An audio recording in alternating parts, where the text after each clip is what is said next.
Shalom jemaat gereja keluarga tabernakel yang dikasihi oleh Tuhan Yesus Kristus. Puji Tuhan, pada kesempatan kali ini saya dipercayakan untuk membawakan pesan singkat di dalam acara hari Kamis malam ini. Nah, pada malam ini saya akan menyinggung tentang suatu hal yang seringkali kita alami dalam kehidupan kita.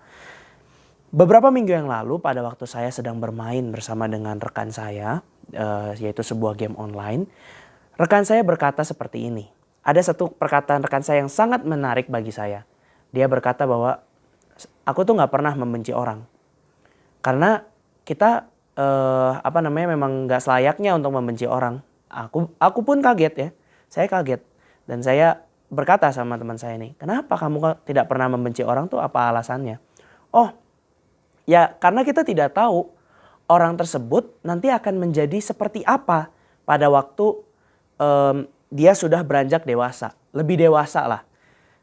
Mungkin pada waktu ke anak-anaknya mungkin dia begini, tetapi nanti kita nggak tahu nanti ke depannya dia ternyata menjadi rekan kita, dia ternyata menjadi sahabat kita, dia ternyata satu kampus dengan kita, dia ternyata adalah seorang yang sangat berpengaruh nantinya dalam kehidupan kita. Kita tidak tahu, kita tidak akan pernah tahu. Jadi makanya jangan benci orang. Kalau kamu benci orang nanti kamu kehilangan itu. Di situ saya merenungkan sejenak gitu ya. Dan saya juga bertanya-tanya gitu ya. Wow, hebat sekali rekan saya ini bisa berpikiran seperti itu. Karena saya tahu banget rekan saya ini. Dulunya dia adalah orang yang dibully ya saudara. Dibully di publik, dibully di sekolah. Dia adalah anak yang aneh dan dijauhi oleh teman-teman yang lain. Tetapi yang menarik sekali adalah dia bisa berpikiran seperti ini. Saya pada waktu itu berteman dengan dirinya dikarenakan saya merasa bahwa kenapa tidak ada orang yang mau berteman dengan dirinya, makanya saya berteman dengan mereka. Nah, sebuah gambaran bagi kehidupan kita saudara, bagi kehidupan kerohanian kita. Apakah kita ini bisa berpikiran seperti tadi? Itu tuh adalah hikmat yang Tuhan berikan untuk kita berpikiran jauh ke depan. Untuk kita berpikiran jauh saat kita mau melakukan sesuatu. Apa yang dikatakan Alkitab berkenaan dengan itu? Kita akan baca di dalam Amsal pasal yang keempat ayat yang ke-25. Biarlah matamu memandang terus ke depan dan tatapan matamu tetap ke muka. Ini adalah sepenggalan ayat Amsal yang ditulis oleh Raja Salomo yang meminta hikmat Tuhan. Pada judul di perikop ini di dalam Alkitab terjemahan baru, LAI memberikan judul nasihat untuk mencari hikmat. Salah satunya adalah biarlah matamu memandang terus ke depan dan matamu tetap ke muka. Nah, di ayat-ayat sebelumnya adalah jagalah hatimu dengan segala kewaspadaan karena dari situlah terpancar kehidupan. Itu ayat yang ke-23, itu pasti adalah ayat yang kita sudah pernah sering dengar atau sering tahu atau kita merema ayat itu. Tetapi yang menjadi perhatian saya adalah yang ayat yang ke-25 ini. Maksudnya memandang ke depan kemana? Jadi kita di sini sudah memiliki sebuah pegangan yaitu firman Tuhan. Maksudnya memandang ke depan adalah saat kita sudah memiliki firman Tuhan, di ayat berikutnya dikatakan, tempuhlah jalan yang rata dan hendaklah tetap segala jalanmu. Janganlah menyimpang ke kanan atau ke kiri, jauhkanlah kakimu dari kejahatan. Jadi di sini tetap memandang ke depan itu bisa diartikan secara dua. Yaitu tetap berada dalam jalurnya Tuhan saat kita sudah percaya kepada Tuhan Yesus Kristus. Kita menerima firman Tuhan, kita menerima tuntunan Roh Kudus. Roh Kudus akan menunjukkan kepada kita kemana arah kita harus pergi. Dan arah itu kita harus selalu lihat. Jangan pernah kita menyimpang ke kanan atau ke kiri, menoleh ke kanan atau ke kiri melihat yang lebih menarik dari arah yang Roh Kudus perintahkan. Atau arah yang Roh Kudus tunjukkan. Itu pertama. Yang kedua adalah tetap memandang ke depan. Saya meyakini bahwa sebagai terus memandang masa depan, jangan selalu terpatok pada masa lalu. Saya ingat salah satu tokoh Alkitab Perjanjian Lama yang terpatok kepada masa lalu yaitu adalah istri Lot.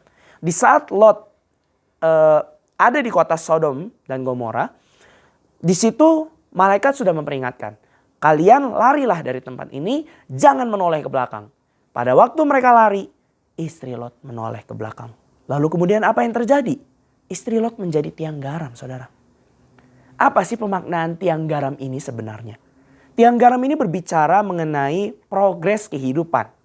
Saat saudara-saudara semua memandang ke belakang terus-menerus, maka saudara-saudara tidak akan pernah mengalami progres kehidupan atau kemajuan kehidupan. Karena saudara-saudara terus melihat ke belakang. Tertuduh dengan masa lalu yang buruk, tertuduh dengan segala hal yang buruk di masa lalu.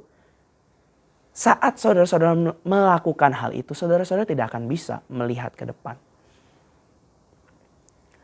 Saya yakin sekali, rekan saya yang tadi pertama kali saya ceritakan, jikalau ia tidak tuntas dengan dirinya, jikalau ia terus-menerus memandang ke belakang bahwa dirinya adalah sebagai seorang yang dibully, yang dibuang, pasti dirinya tidak akan pernah semaju sekarang.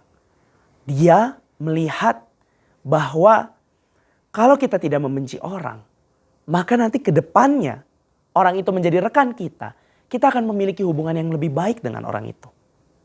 Jika kita tidak membencinya, meskipun orang itu mungkin dulunya tidak memperlakukan kita secara baik. Tetapi nanti suatu saat kelak orang itu ternyata adalah rekan kerja kita, partner kita. Maka kita bisa bekerja sama dengan baik. Karena tidak pernah ada kemarahan, tidak pernah ada perkelahian, tidak pernah ada kebencian. Untuk mencapai pemikiran itu, maka harus tuntas dengan masa lalu kita. Masa lalu boleh kita lihat. Seperti layaknya kita menaiki sebuah mobil, kalau kita melihat ke kaca spion terus-menerus melihat ke belakang, maka kita akan menabrak sesuatu hal yang ada di depan kita. Tetapi sesekali boleh lihat ke belakang. Untuk apa? Untuk mengevaluasi. Saat kita menaiki mobil, kita melihat ke belakang, saat kita mau menepi ke arah kiri misalnya, kita melihat ke spion sebelah kiri. Apakah ada motor yang akan menyalip kita? Ataukah ada orang yang sedang berjalan? Ataukah ada mobil yang akan mendahului kita?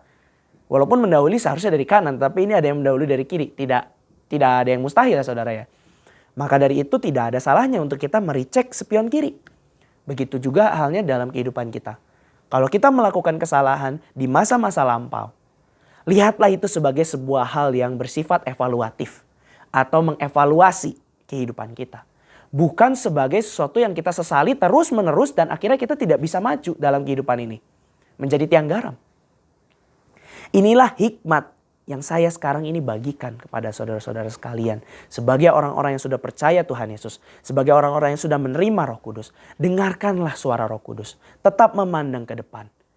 Dan perbaiki kesalahan-kesalahan yang sudah kita lakukan di masa lampau. Dan terus memprogres diri kita. Memprogres keimanan kita. Untuk menuju dan untuk berjalan terus di jalan yang benar. Puji Tuhan, kiranya pesan ini memberkati kita semua. Amin.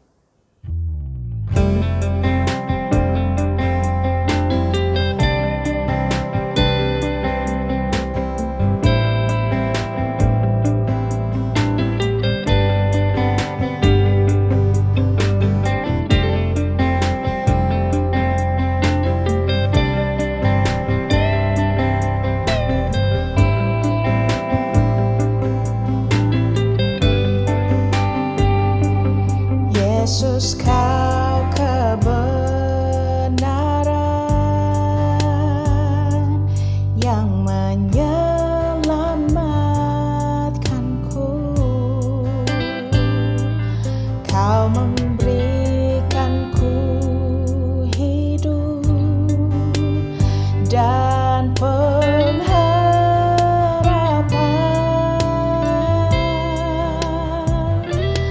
Ku ikut kehendak-Mu, ku perlu anugerah-Mu. Ku nyatakan janjiku kepadamu.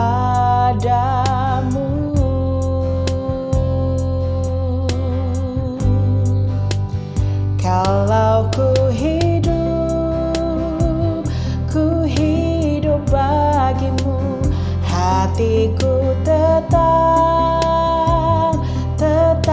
menyembah-Mu.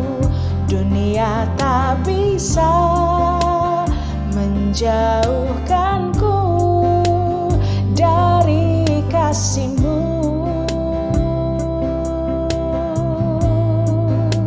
Selama ku hidup